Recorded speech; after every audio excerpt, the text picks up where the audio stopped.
I'm Lisa James, 58 years old, and I spent 36 years proving I belonged in the Navy until I became commander of the Third Fleet.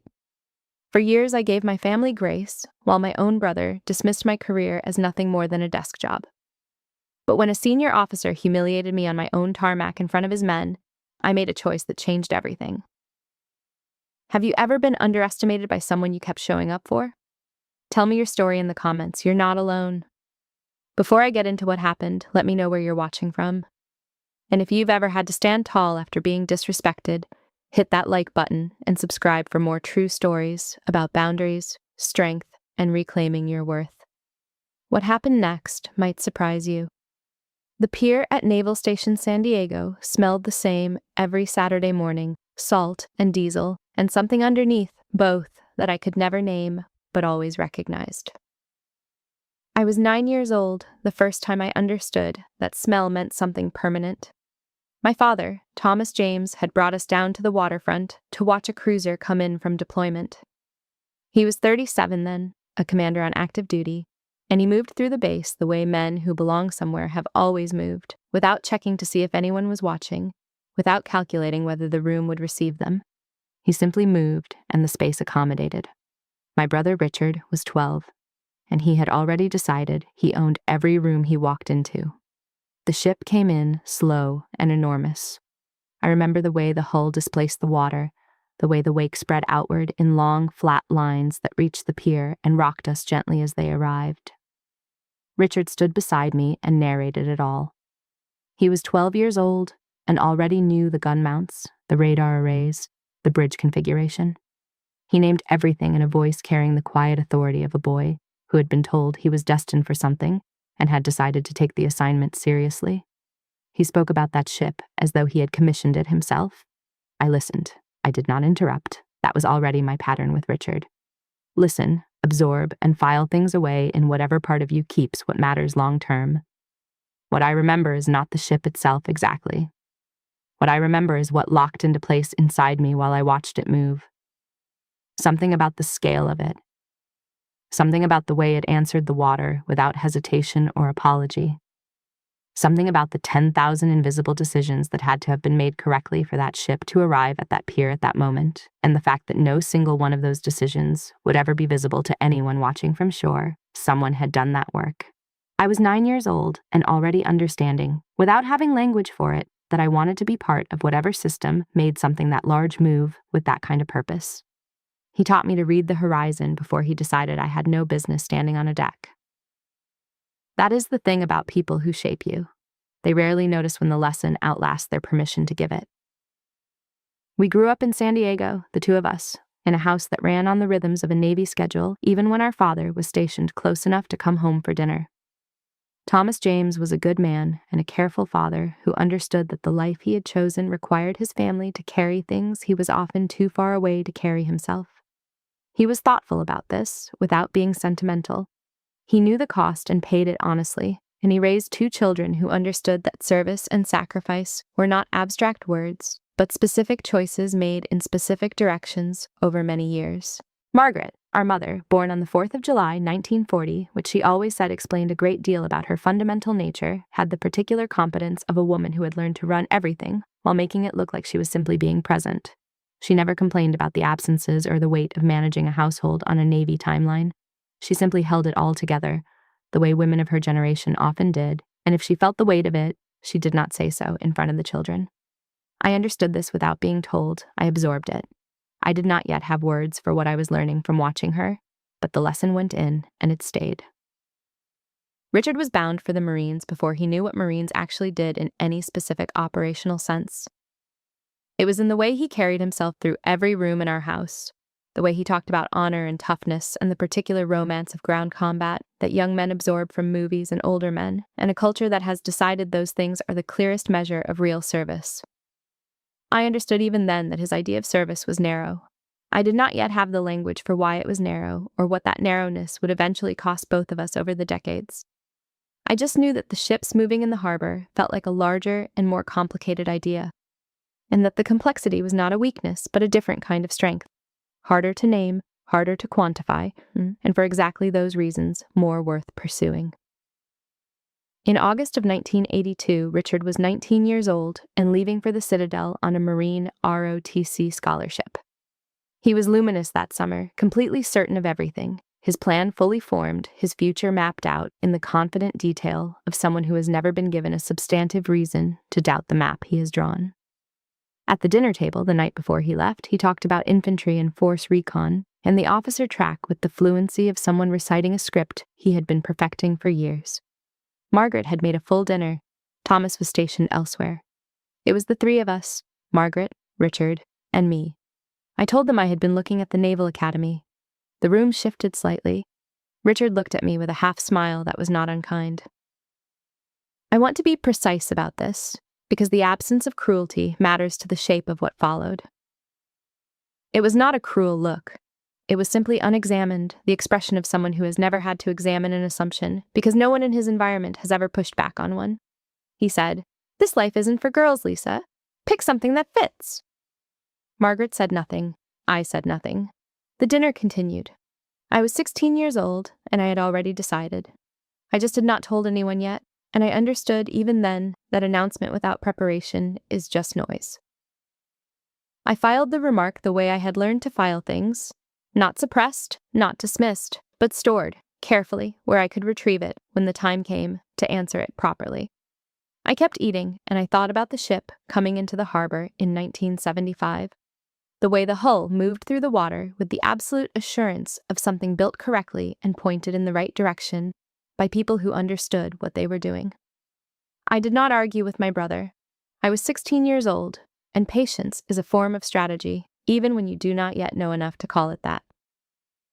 6 years later, in May of 1988, I walked across the stage at Tecumseh Court at the United States Naval Academy and was commissioned as an ensign in the United States Navy. It was a warm day in Annapolis, and the uniforms were white and sharp against the May light. Thomas stood near the front with a look on his face I had never seen before, and recognized immediately as the look of a man experiencing something too large for the moment to contain cleanly. He was 50 years old that year, a captain at 06. Margaret was beside him in a yellow dress, holding her program in both hands. Richard was in his marine dress blues, a first lieutenant at 02. At the reception, Thomas made a toast. He was specific and unhurried. He named my academic record, my leadership evaluations, my summer deployment performance. He said, "She has worked for everything in this room, everything. I want you to know that." His voice did not waver. I felt it land somewhere underneath the formal occasion of the day, in a place that would stay with me across the decades. Richard's toast was 7 words. "Here's to Lisa. She stuck with it." He did not mean it as a slight. He was measuring me by the only standard he had, a standard constructed without examination, in which endurance was the most generous possible thing to say about a woman who had completed something significant. 7 words. He raised his glass. I raised mine. I told myself it did not matter. I told myself that for a long time afterward, in the way you tell yourself, things that you know, on some level, are not quite accurate enough to stick. In 1993, I was 27 years old, a lieutenant on my first major Pacific deployment, calling home from a ship-to-shore line aboard the USS Theodore Roosevelt. Richard had just come back from an exercise in Okinawa. We were both 03 at that point, the same pay grade, different branches, though neither of us said this out loud, because saying it would have required one of us to acknowledge what it meant. I told him I had been assigned to fleet operations planning for the battle group. It was a significant role for a lieutenant. He asked, flatly, "You still doing fleet ops?" I said yes. There was a pause that had a shape to it, and he said, "Right, so they gave you a desk and called it a career." He laughed a little to take the edge off. I laughed too. I do not know why I laughed, maybe because it was easier than explaining that I was managing the logistics of 7,000 sailors in open ocean, that the calculations I was running at that desk had consequences that reached further than most things Richard had ever called real service. Maybe because certain arguments are not worth having at certain times.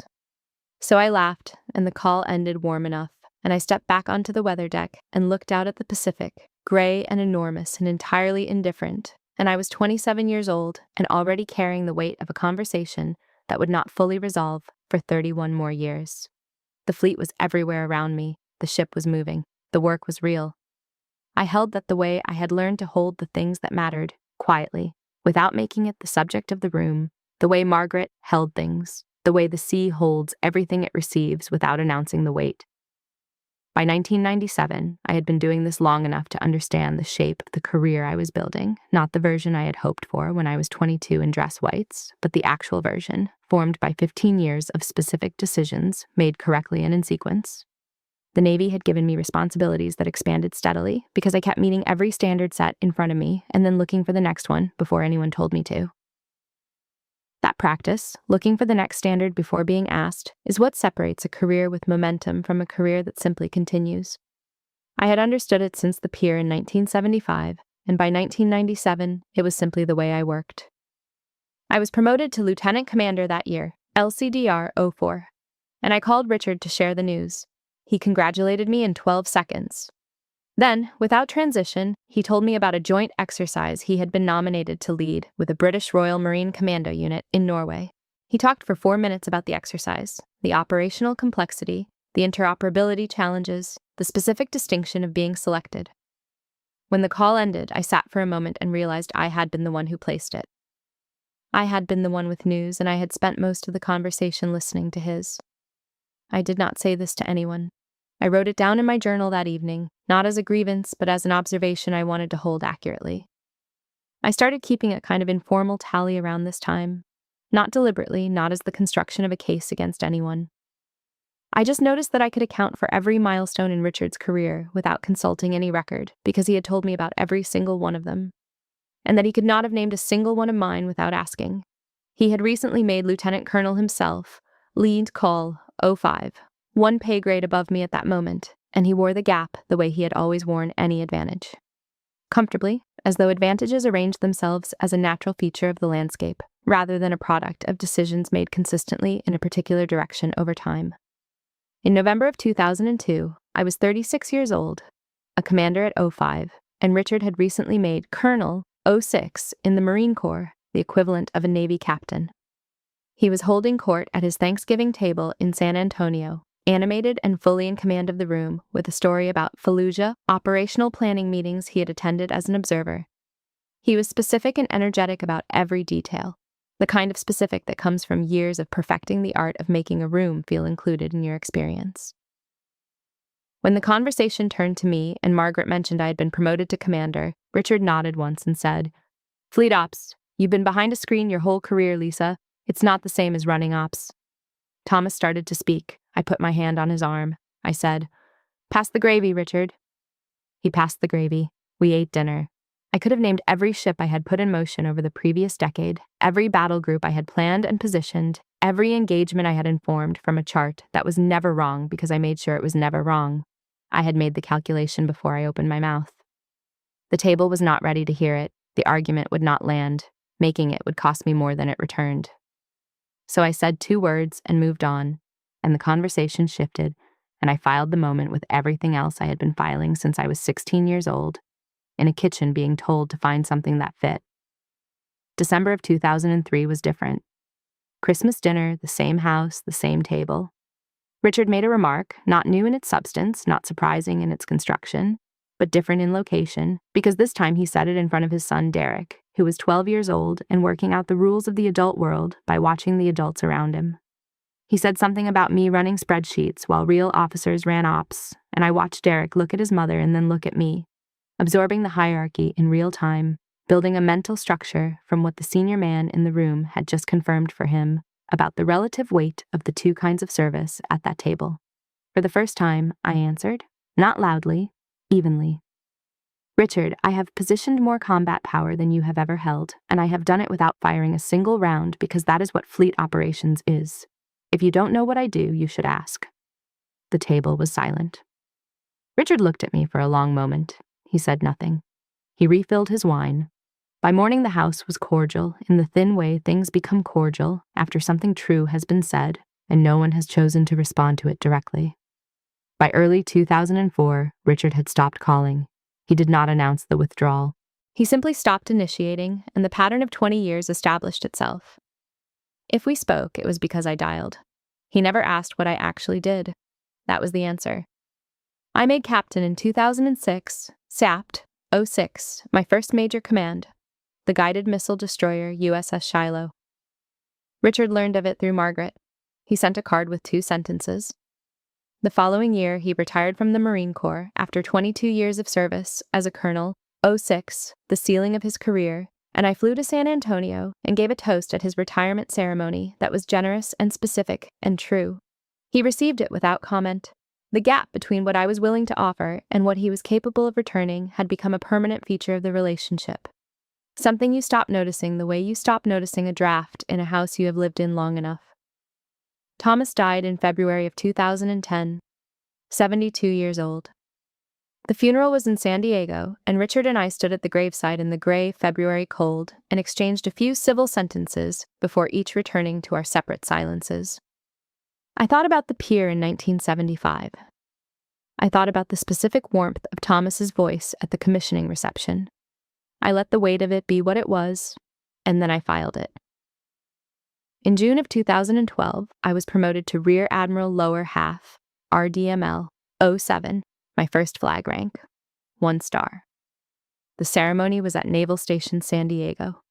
The room held colleagues, subordinates, and retired Vice Admiral Eleanor Chambers, 68 years old, and my mentor since my years as a mid-grade officer, still possessed of a steadiness that could settle any room. Margaret was in the front row at 72, holding her program in both hands, crying quietly before the ceremony had properly started. There was a reserved seat in the front row. The small placard read, Richard James. It was empty through the entire ceremony. 2 days before, Richard had sent a text message. Congratulations. Nothing more. I did not look at the empty seat during the ceremony. I knew it was there. I had known for years it would be there, in the specific way you know things you have been given enough evidence to predict. The surprise stops long before the hurt does. That is the particular arithmetic of chronic disappointment. Eleanor Chambers leaned in while she pinned the star and said, quietly, so only I could hear, "You earned every thread of this. Don't let anyone tell you otherwise, and there will be people who try." Her hand was steady. I did not cry. I was 46 years old, and I had learned to file things cleanly. 1 star on my collar, my mother's hand in mine, an empty chair in the front row that nobody had the grace to remove. I looked at the Pacific through the window and let the star be what it was. Earned, real, and mine, regardless of who came to witness it. The chain of command had spoken. The Pacific had witnessed it. That was enough. It had always been enough, even when it took a long time to feel that way. In October of 2024, I was 58 years old, 4 stars, 8 months into my command of the 3rd Fleet. And I had spent 36 years answering a question that no one had ever had the directness to ask aloud. Every decision I made in those 36 years was an answer. Every watch stood, every deployment planned, every battle group positioned, every promotion board survived without becoming smaller than I actually was. All of it was an answer to the question embedded in Richard's voice at a kitchen table in San Antonio in August of 1982. The question about whether this life was for me, the question about whether my rank was real or provisional, whether someone in authority had made an error they would eventually discover and correct. The decision to go to Nass North Island unannounced started at my desk on a Tuesday morning. Diana Reyes was 49 years old, a captain at 06, my chief aide, and she moved through the daily brief with the precision of someone who understood that her job was not to protect me from information, but to deliver it cleanly and let me decide what to do with it. Among the items, a SEAL detachment, forward element, deploying out of North Island in 48 hours. Rear Admiral Marcus Matthew commanding, RADM 08, 2 stars. Readiness review completed. Box checked. I set down my coffee and told Diana I wanted to go myself. She began logging the visit into the scheduling system. Protocol required advance notice, coordination with the base, preparation on their end. I told her no notice. She paused. She had worked under my command for 3 years and knew better than to argue when I wore that particular expression. She closed the laptop without further comment. "Ma'am, protocol." "I know the protocol, Captain. No notice. I want the real read." The methodology had been consistent across 36 years of service.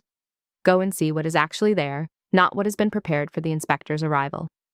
I drove to Coronado in a plane rental car and arrived at the flight line at Nass, North Island in the sharp Pacific morning with a well-worn flight suit and my jacket buttoned high over my shoulder boards and collar. I looked like a staff officer at worst, a contractor at best. That was exactly the point.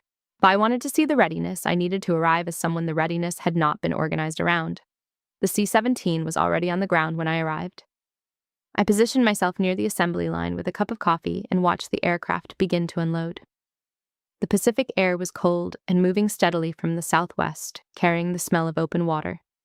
I held my coffee in both hands, and I watched. Marcus Matthews stepped off the aircraft at the head of his element. He was 53 years old, a Rear Admiral upper half at 08, and he moved across that tarmac with the practiced authority of a man who has never once had to consider whether a space belongs to him, who has walked into every room, every formation, every flight line of his career, with the unexamined certainty that the space will accommodate him, because the space always has. He scanned the flight line as he came down the steps. He clocked me standing near the assembly line. Something about my posture, or more precisely, the absence of visible rank, registered as anomalous. He smirked. The men behind him, reading him the way subordinates read commanding officers, caught the smirk immediately and responded to it. He said, loudly enough for his element to hear, "Wrong tarmac, sweetheart. This line is for SEALs." The laughter came, relaxed and unconcerned, the laughter of men who have laughed at this kind of moment before and have never been corrected for it, who have no reason to believe correction is coming now. Marcus Matthew was not a villain in the conventional sense. I want to be clear about this because precision matters more than drama. He was a product, a highly accomplished, highly decorated product of a culture that had never required him to revise his assumptions about who belongs on a flight line, who belongs at the head of a formation, who belongs in the rooms where the decisions that matter are made. That is the specific kind of failure this story has always been about, not the dramatic failure of someone who knows better and acts anyway. The ordinary failure of a man who has simply never been made to look at what he is assuming. I had 47 seconds between the moment he opened his mouth and the moment I would have to respond. I have thought about that number in the month since. 47 seconds of choosing who I was going to be on that tarmac. Or rather, choosing whether to finally, publicly, stop hiding who I had always been. The laughter was still settling when I set my coffee cup on the equipment case beside me. I lifted my sunglasses. I met Marcus Matthews' eyes across the width of the tarmac. Without raising my voice, I said, "Fleet Commander, 3rd Fleet, this is my tarmac." The Pacific wind had been running steadily from the southwest all morning. It caught my open collar at that moment and turned it back. The 4 stars, stitched into the underside of the lapel, caught the October light, mirrored by the 4 stars on the shoulders of the flight suit beneath the jacket, mirrored on every surface of my rank that the morning sun could reach. Matthew's face went through 3 distinct expressions in approximately 2 seconds. His body went to attention before his mind had finished computing what was happening. His right hand came up in a salute. It was shaking. I returned the salute. I did not smile. I did not say anything else. I picked up my coffee, walked past him to the waiting briefing officers, and delivered the deployment review I had come to give. I was thorough and precise and unhurried, and if the briefing officers were very professionally pretending that nothing unusual had occurred on the tarmac 30 minutes before, I did not remark on this. The work required doing. I did the work.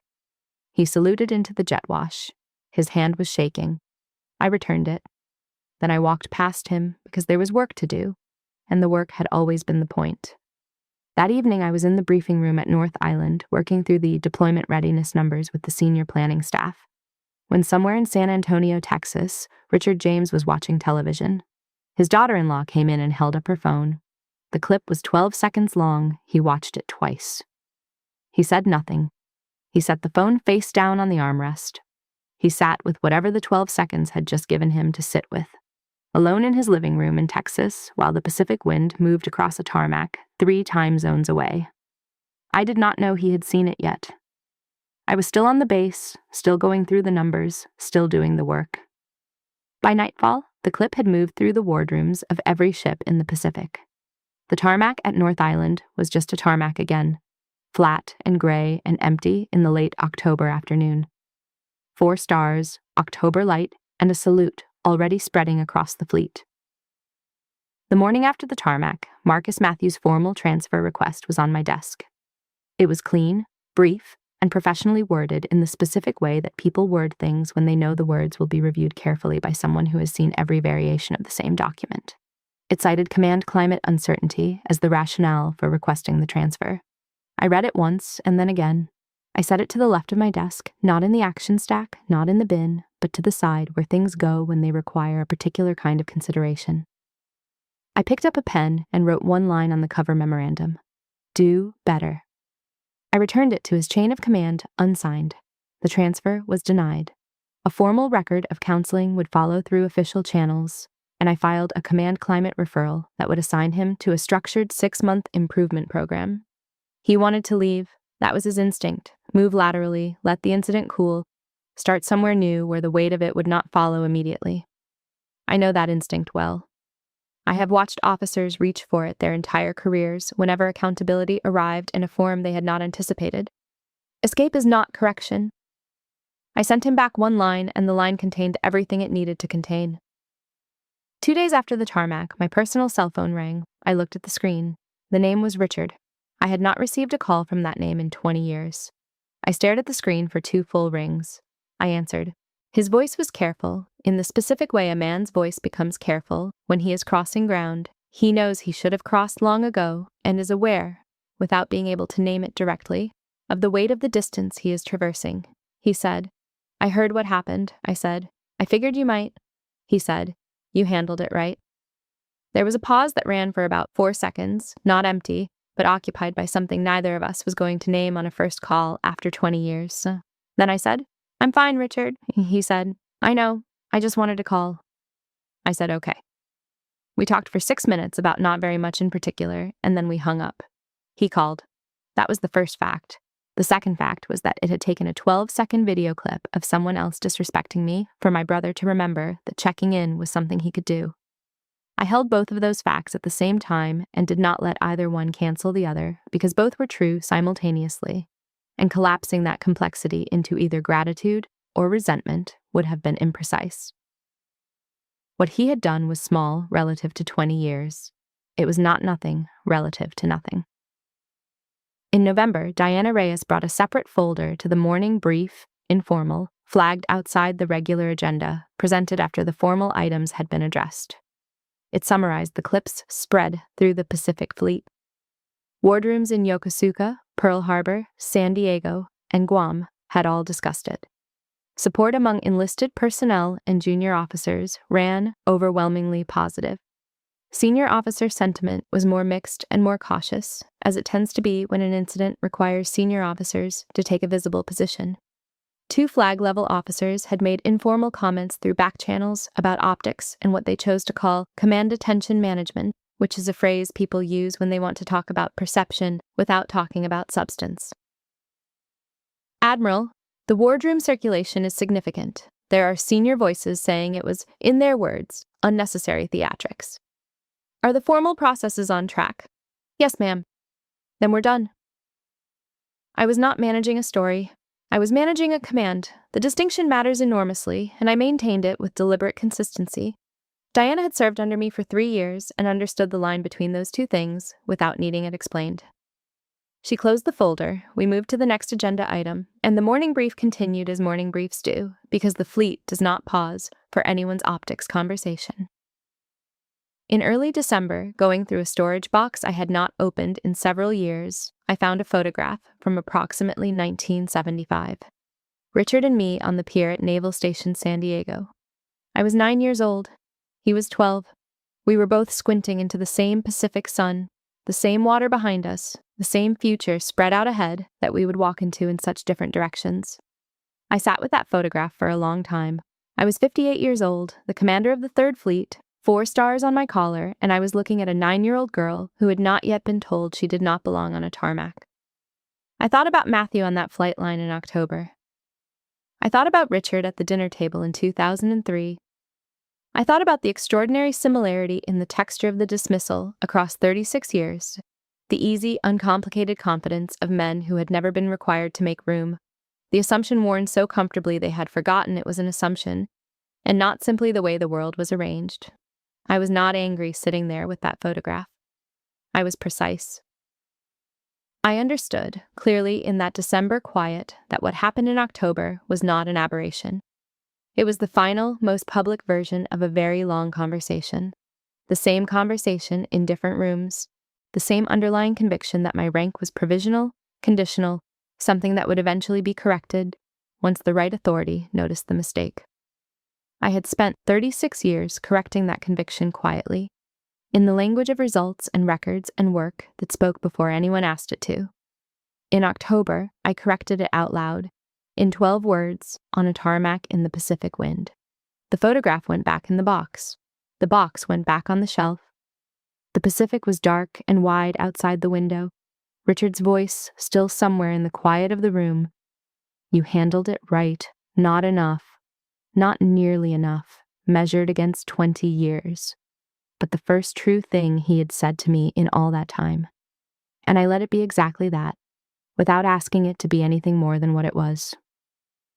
January of 2025 arrived in Southern California the way it always arrives, without ceremony, the calendar changing while the Pacific remained the same color and the base remained the same configuration and the work continued to be the work. I turned 59 on the 15th of January, alone in my quarters with a coffee and a view of the water, which is the way I prefer to mark a birthday when I have the choice. The previous year had been significant. The work now was to build from it in ways that would last longer than the news cycle. In mid-January, I tabled the formal Command Climate Initiative at a staff meeting at 3rd Fleet HQ. It was structured, documented, and fleet-wide in scope.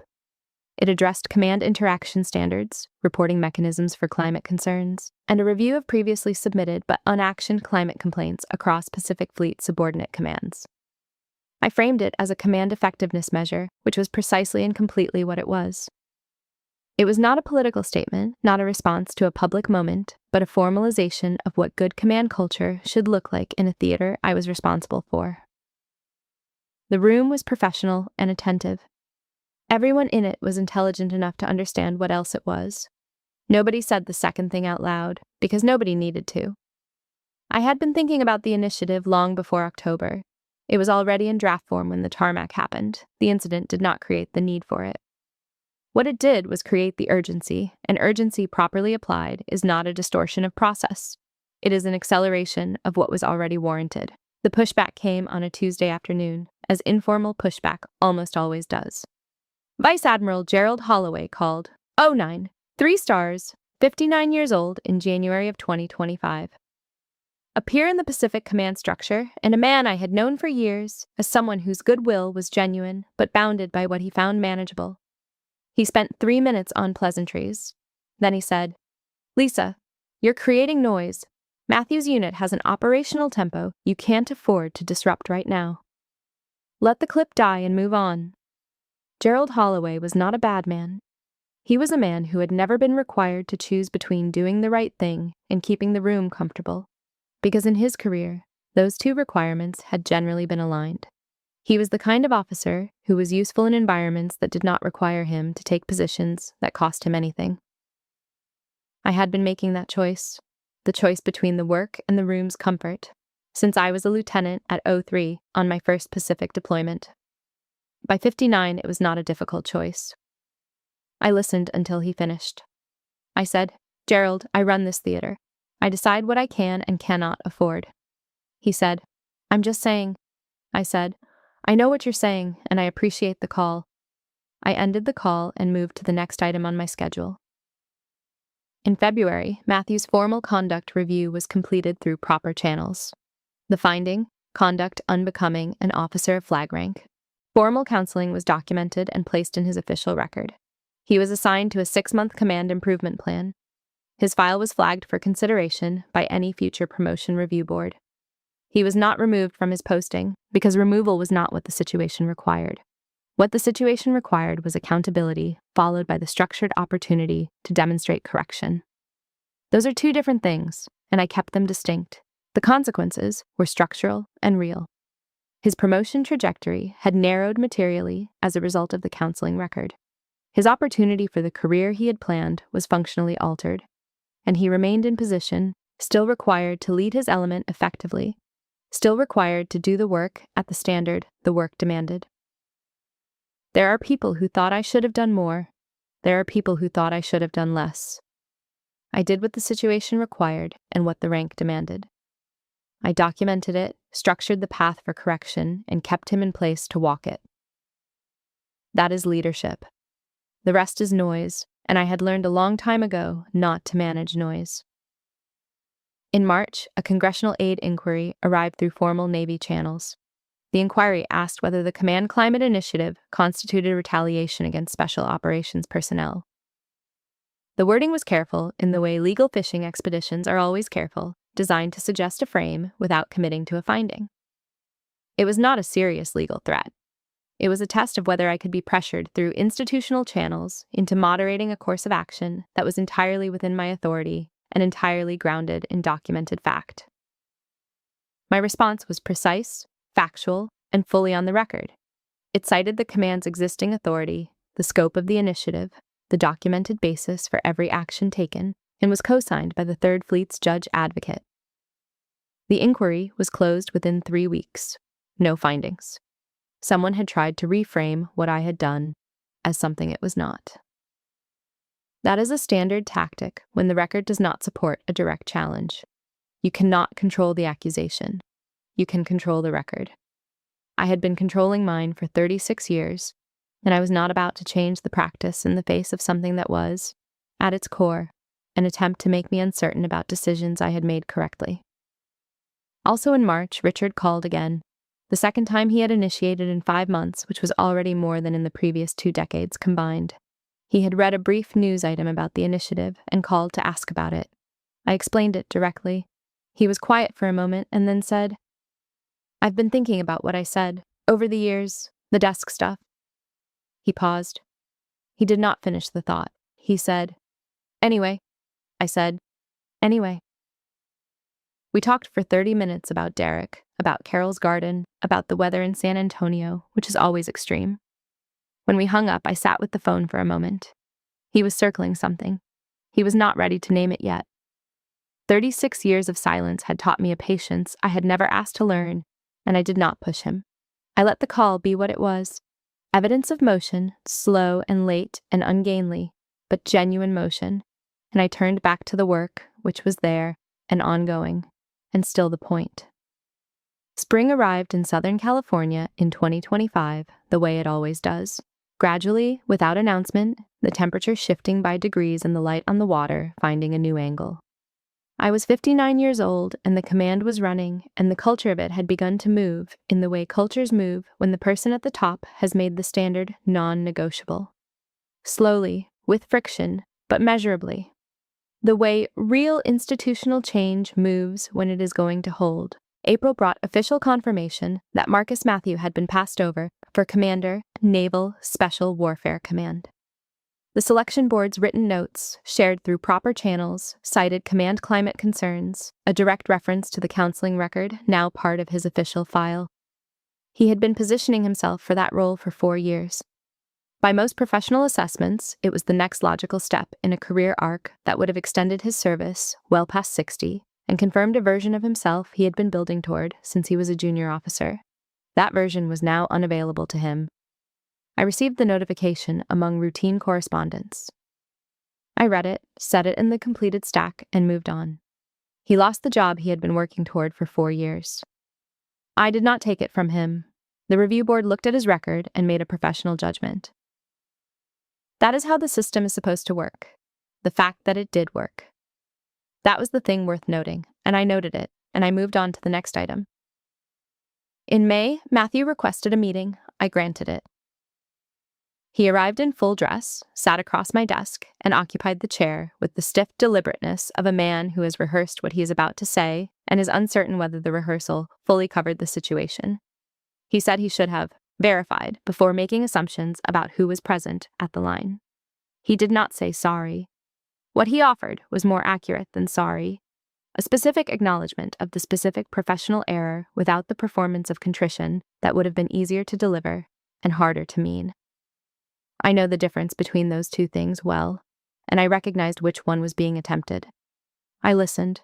I told him to complete the improvement plan. I told him that his conduct in the final 3 months of the plan would matter significantly for his end-of-tour assessment. I told him I expected him to lead his element at the standard his rank required. As he reached the door, I said, "You are a good officer, Rear Admiral. What happened in October was beneath you. Don't let it define the rest of your service." He didn't say sorry. I wasn't expecting sorry. What I needed from him was reckoning, actual, settled reckoning, the kind that sits in the body without requiring performance. And something about the way he occupied that chair, uncomfortable and actually present in it, told me that was what was happening. In June, Diana Reyes briefed me on a discovery from the Fleet-wide Climate Review. 23 complaints previously submitted to Pacific Fleet subordinate commands over the past 7 years had been received, formally logged, and then left effectively dormant. No findings, no follow-up, no resolution for the people who had filed them, and then waited for something to happen and watched nothing happen. Not a formal cover-up.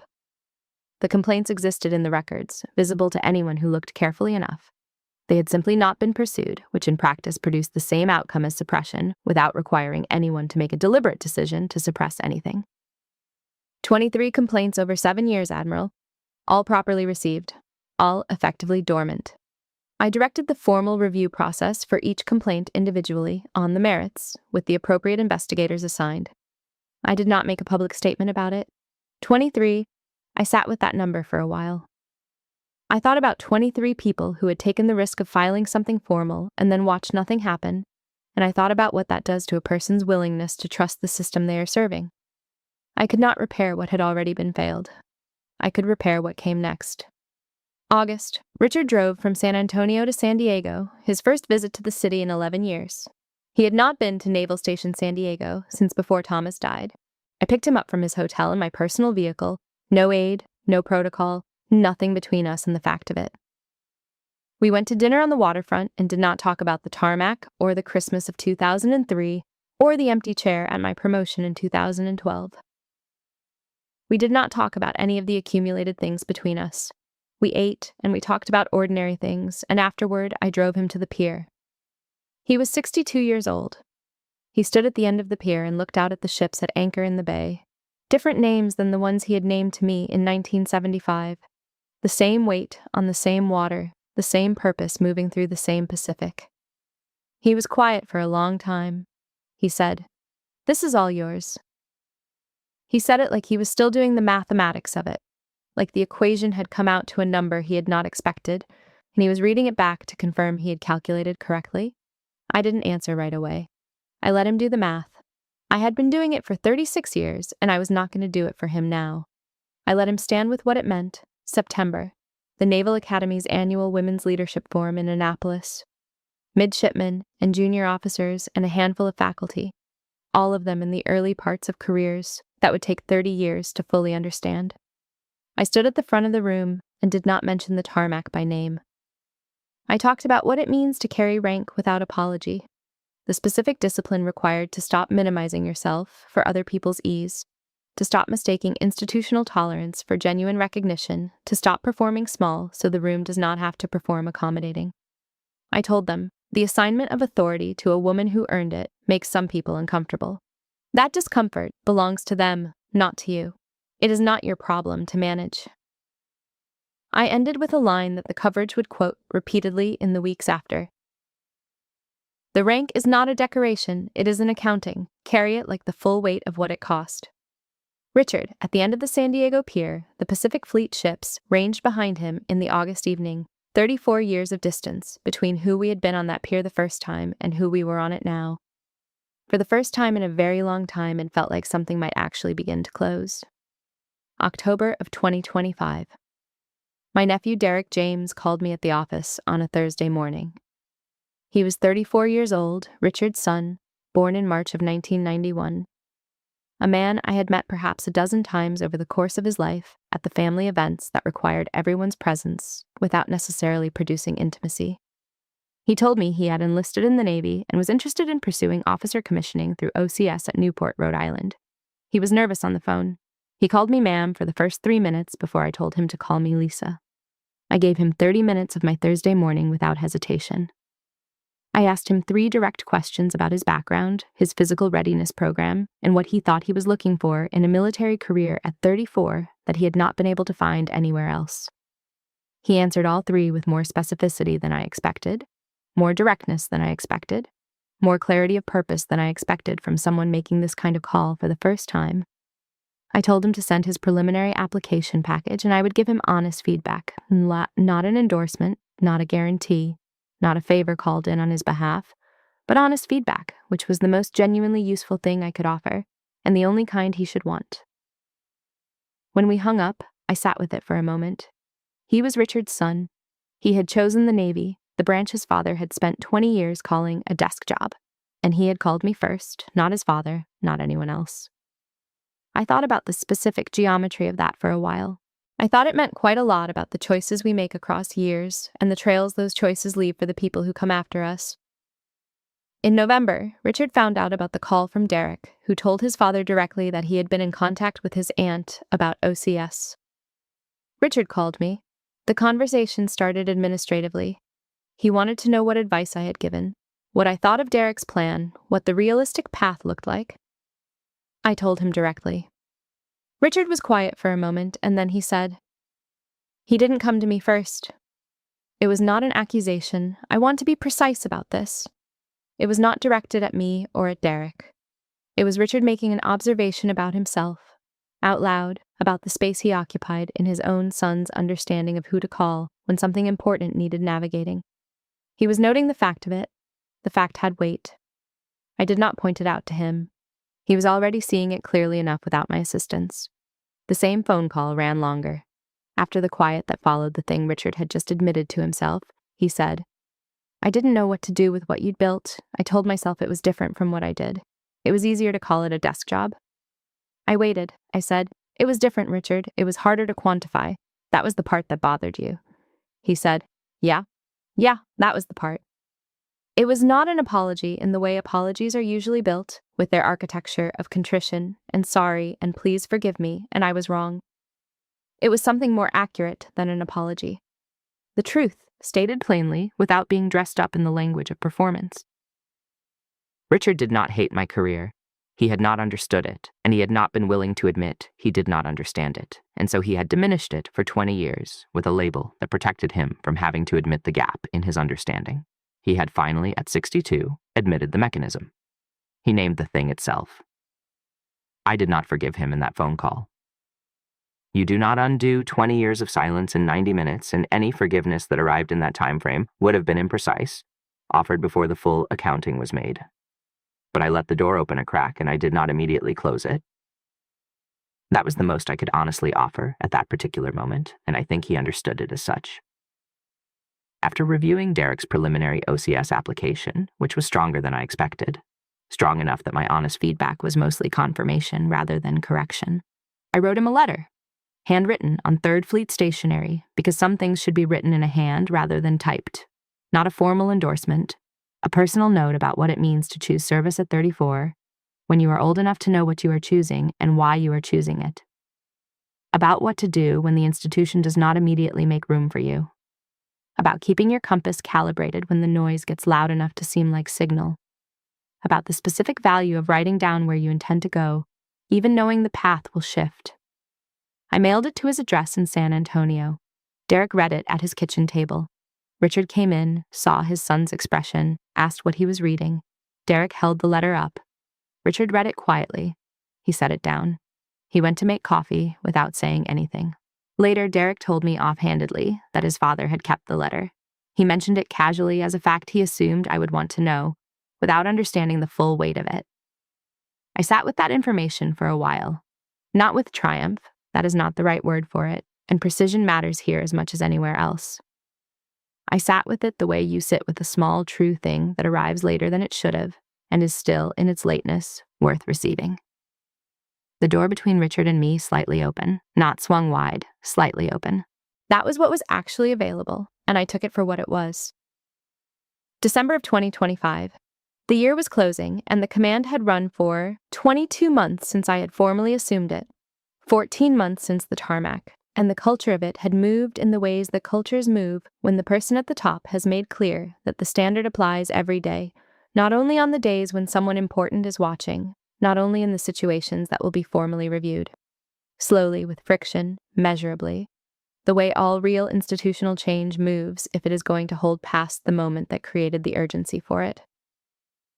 Third Fleet held its command Christmas dinner at a facility at Nass, North Island. During the evening, I stepped outside briefly for air. From where I stood, I could see the flight line, the same concrete, the same yellow markings at the C-17 parking positions, the same tarmac where it had happened 14 months before. I stood there for a moment in the December night, looking at it. Someone from the staff walking past asked if I needed anything. I said I was fine. I went back inside. I had walked past that tarmac 6 times in November alone. By December, it was just asphalt. Not a wound, not a sight of anything that required ongoing acknowledgement or avoidance. It was a fact. Something that had happened and then become part of the shape of the year, the way all facts eventually do when you stop giving them more weight than the events themselves require. Matthew's improvement plan concluded in early December. The formal evaluation was positive across all measured dimensions. Climate scores improved, unit performance data solid, all requirements of the plan completed. I reviewed the documentation carefully and signed the completion paperwork. There was no ceremony around it, no meeting, no final conversation between us. It was bureaucratic closure of a bureaucratic process, which was exactly what it should have been, and nothing more than that. He did the work, I signed off. The tarmac had already had its moment. This was the administrative record of what came after, and the administrative record was what mattered for the long term. Diana Reyes was formally selected for promotion to Rear Admiral Lower Half, RDML 07, in December of 2025. She had turned 50 in September and was 50 at the ceremony, which was held at Third Fleet HQ in a room that filled with everyone who had worked alongside her, long enough to understand what she had actually built over the years she had been building it. I pinned her single star.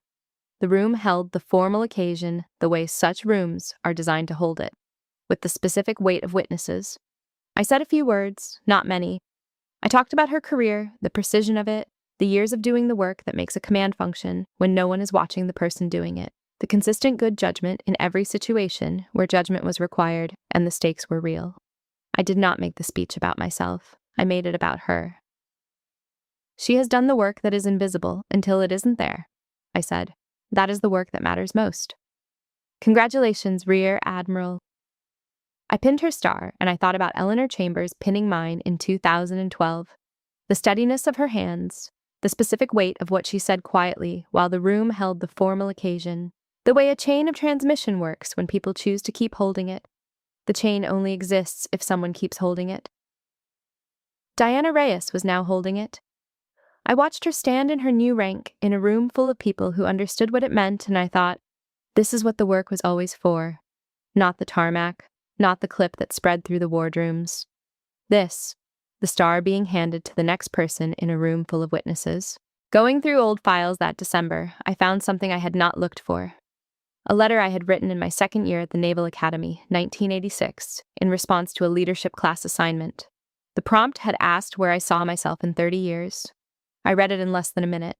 I had written that I wanted to command something large enough to matter, that I wanted to demonstrate, not to any particular person, but to the facts themselves, that what I understood about the sea and the ships was real and useful and deserving of the resources a serious career would require. I had written that I was not sure anyone was ready to believe me yet, but that I would find a way to make the work speak for itself long before anyone asked it to.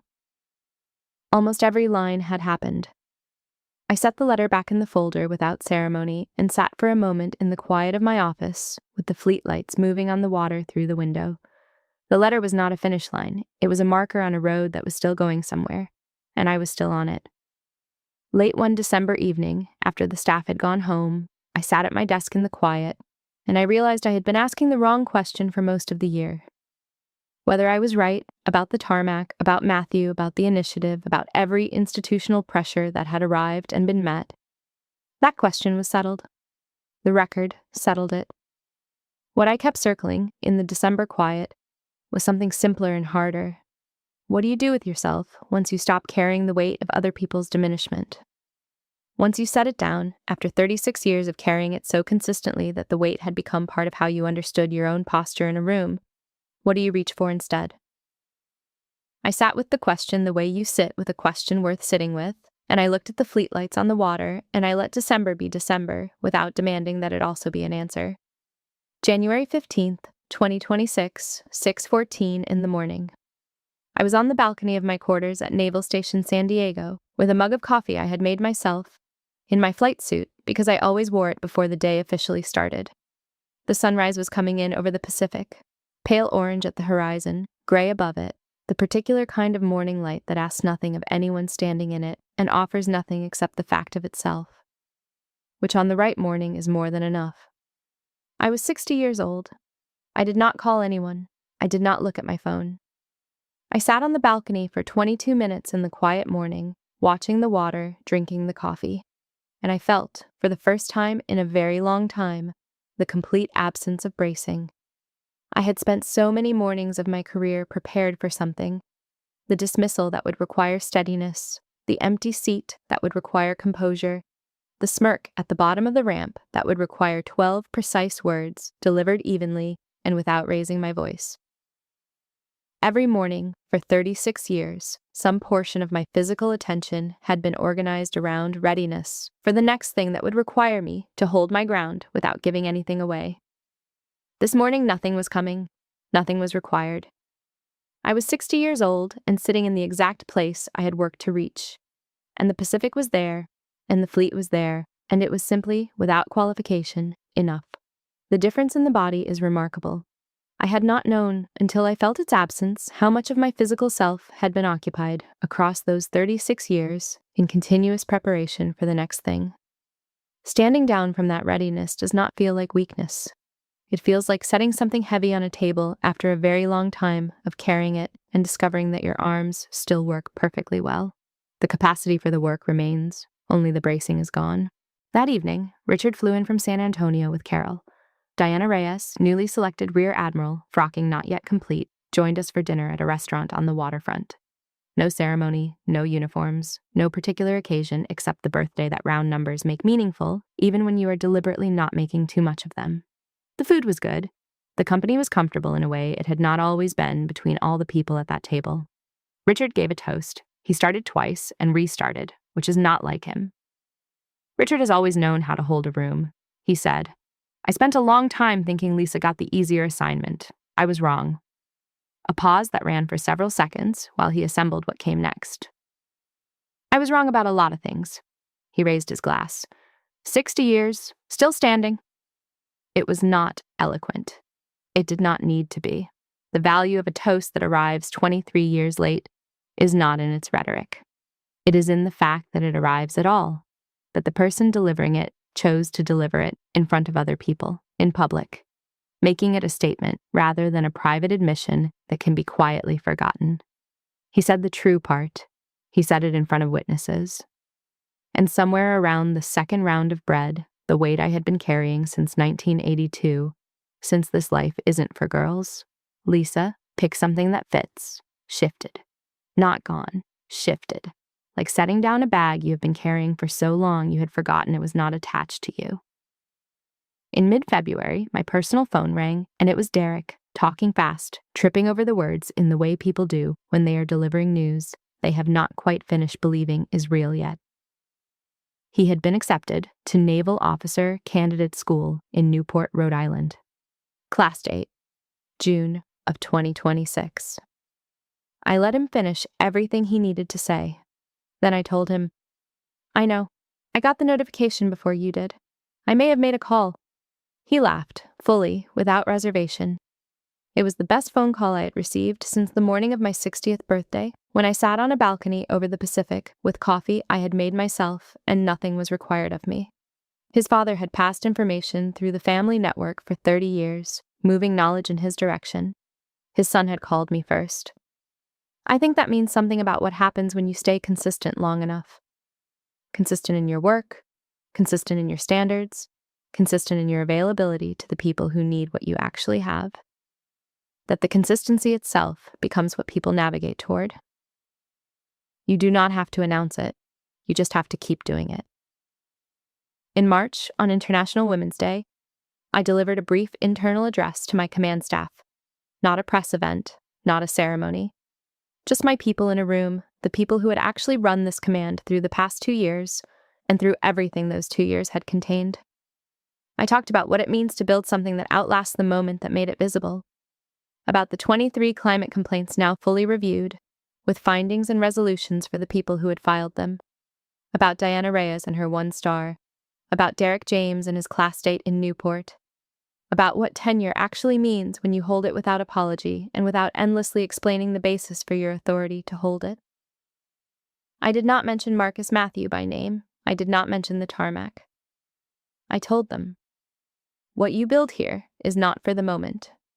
The moment passes.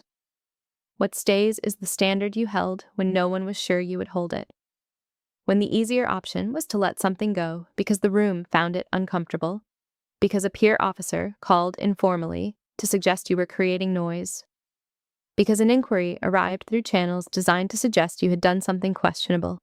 What stays is the standard you held anyway. That is the part that lasts. April of 2026. Diana Reyes was frocked as Rear Admiral lower half at a ceremony that filled the room with everyone who had the right to be there. At the reception that followed, I was standing near the window when a young ensign approached me. Female, recently commissioned, early 20s, wearing the expression of someone who has talked herself into something that makes her nervous and is committed to not letting the nervousness show. She said she did not want to take too much of my time. She said she had followed my career since her ROTC days. She asked, was there anything I wished someone had told me at the beginning? I thought for a moment. I said, don't make it small. Don't make yourself small. Not for anyone. She nodded and she started to thank me. I added, write down where you want to go, not because you will follow the plan exactly. You won't, and that's fine. That is not the point of writing it down. You write it down because you need to hear yourself say it before the world tries to tell you otherwise. She thanked me and returned to the room. I watched her go and thought about a leadership class assignment in 1986 and a letter written at 20 about commanding something large enough to matter. I thought about a 9-year-old girl on a pier in 1975, watching a ship move with the absolute assurance of something built correctly and pointed in the right direction by people who understood what they were doing. I thought about 36 years of work done in rooms where the door had not always been held open for me, where my rank had not always been believed until the wind turned a collar back in the Pacific morning and 4 stars caught the October light. I walked out of the reception and through the parking lot, alone, the April air carrying salt and diesel and the thing underneath, both that I have never quite named but have always recognized as mine. The sun caught the stars on my collar and held them there for a moment, unheld and unhurried and entirely without apology. If you have spent years carrying the weight of someone else's opinion of your worth, whether it came from a brother who called it a desk job, a boss who called you sweetheart, or a room that decided before you walked in, here's the only thing I can honestly tell you. The rank they tried to deny you is not theirs to give. It never was.